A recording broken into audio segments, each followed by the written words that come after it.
Good morning friends. स्वागत आहे तुमचं आजच्या प्री मार्केट रिपोर्टमध्ये. तर मग चला सुरुवात करूयात आजच्या प्री मार्केट रिपोर्टला आणि जाणून घेऊयात की आज मार्केटमध्ये काय होऊ शकतं ते. सगळ्यात सुरुवातीला पाहूयात US मार्केटबद्दल. काल रात्री US मार्केट हे स्लाइटली प्रॉफिट बुकिंगसाठी आलं होतं आणि S&P 500 नॅसडॅक वगैरे थोडंसं अगदी लोअर बंद झालेत. परंतु सध्या त्यांचे फ्युचर्स जे आहेत ते त्याहीपेक्षा लोअर काम करत आहेत. आता याच्या मागचं कारण काय? तर काल मार्केट बंद झाल्यानंतर US मार्केट तिथे फेसबुकचा रिझल्ट आला, म्हणजेच मेटाचा. तर रिझल्ट चांगला आला, परंतु प्रॉब्लेम काय आहे, त्यांनी जे गायडन्स मांडलेलं आहे तर त्याच्यामध्ये त्यांनी थोडंसं कट डाऊन दाखवलेलं आहे आणि ते मार्केटला आवडलं नाही. त्यामुळे तिथले जे फ्युचर्स आहेत मेटाचे ते ऑलमोस्ट 15 ते 20% लोअर काम करत आहेत. आता संध्याकाळी जेव्हा ॲक्च्युअल ओपनिंग होईल तेव्हा कळेल की नक्की काय होतं ते तोपर्यंत थोडंफार रिकवरही होईल. आता जर आपण पाहिलं एशियन मार्केट्सकडे, तर एशियन मार्केट्स हे पूर्णपणे हायर आहेत. आणि आपण जर आता आपल्या मार्केटकडे पाहिलं तर आपल्या मार्केटमध्ये काल फॉरेन इन्स्टिट्यूशननं ऑलमोस्ट 2,500 कोटींचं सेलिंग केलं आणि डोमेस्टिक इन्स्टिट्यूशननं 3,800 कोटींचं बाईंग केलं. आता या सगळ्या गोष्टीमध्ये एक महत्त्वाची गोष्ट आपल्याला पाहायला मिळते, ती म्हणजे अशी की फॉरेन इन्स्टिट्यूशन जेव्हापासनं मॉरिशसवरती टॅक्स लावणार आहे, म्हणजे मॉरिशस टॅक्स ट्रिटीमध्ये, तर ती गोष्ट जेव्हापासनं समोर आली आहे तेव्हापासनं ते सतत सेल करतायत. हा एक मेजर कन्सर्न आहे खरं तर. कारण जर ते सतत सेल करत राहिले आणि एवढ्या मोठ्या क्वांटिटीमध्ये, म्हणजे ते ऑलमोस्ट रोज 2,000 ते 3,000 कोटींचं सेल करतायत. मग एवढं जर ते सेल करत राहिले तर साहजिकच आहे की मार्केटमध्ये प्रेशर तर येणारच. कारण डोमेस्टिक इन्स्टिट्यूशन बाय करून करून करणार तरी किती, कुठेतरी तेही थकतील. त्यामुळे गव्हर्नमेंटने याच्यावरती विचार करायला हवाच, त्याशिवाय ते पॉसिबल नाही.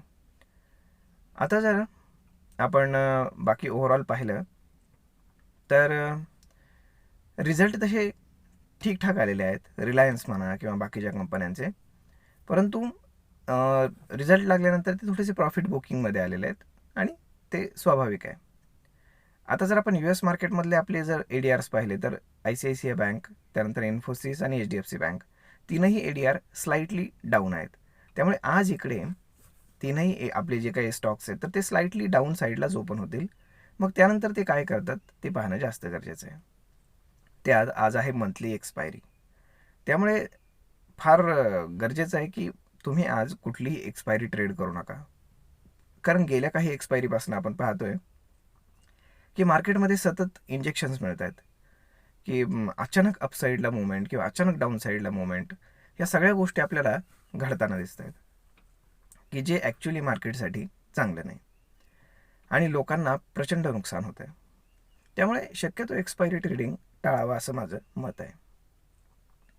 आता जर स्टॉक स्पेसिफिक सांगायचं झालं तर स्पेशली कोटक बँकवरती लक्ष ठेवा. कारण कोटक बँक तर त्याच्यावरती RBIने जे काल निर्बंध घातले त्याच्यामुळे त्याच्यामध्ये मोठी पडझड होऊ शकते हे लक्षात ठेवा आणि ते बँक निफ्टीला खाली ड्रॅग पण करू शकतं.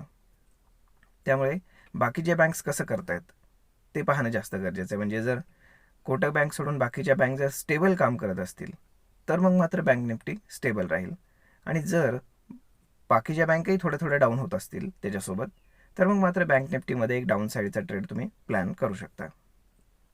याच्यामध्ये जर आपण पाहिलं तर 48,000 आणि 48,500 या दरम्यानच मार्केट कुठेतरी क्लोज होईल असं दिसतंय सध्या. त्याचं कारण असं की तिथे कॉल रायटर्स आणि पुट रायटर्स सगळ्यात जास्त आहेत. यातली कुठलीही लेवल जर ब्रेक झाली तर मग मात्र एक शॉर्ट कव्हरिंग आपल्याला पाहायला मिळू शकतं. आता आज मंथली एक्सपायरी असल्यामुळे जे काही फ्युचरचे लोक शॉर्ट करून बसलेले आहेत तर ते फ्युचर शॉर्ट कव्हर करायला लोक सुरुवात करतील. मग ते बऱ्याचशा स्टॉक्समध्ये जे काही स्टॉक्समध्ये आपण काय म्हणतो, जसं जे काही स्टॉक्स खूप पडलेले आहेत जसं की इन्फोसिस असेल, TCS वगैरे, तर या स्टॉक्समध्ये शॉर्ट्स खूप आहेत. मग शेवटच्या 1 तासामध्ये जर त्याच्यामध्ये शॉर्ट कव्हरिंग आलं तर मग मात्र हे स्टॉक चांगल्यापैकी पडू शकतात. आता जर आपण निफ्टीचं पाहिलं तर निफ्टीला 22,500चा एक मोठा रेजिस्टन्स आहे. तो जर निफ्टीनं क्रॉस केला तर मग मात्र एक शॉर्ट कव्हरिंग चांगल्यापैकी आपल्याला पाहायला मिळू शकतं आणि मग त्याच वेळेस तुम्ही चांगल्यापैकी ट्रेड प्लॅन करू शकता. त्याशिवाय अदरवाईज ट्रेड घेऊ नका, नाही तर मग तुम्ही फसू शकता. कारण आज इंडिया विक्ससुद्धा लो आहे. मग इंडिया विक्स लो असल्यामुळे काय होतं आहे की प्रीमियमच्या प्राइसेस वाढत नाहीत.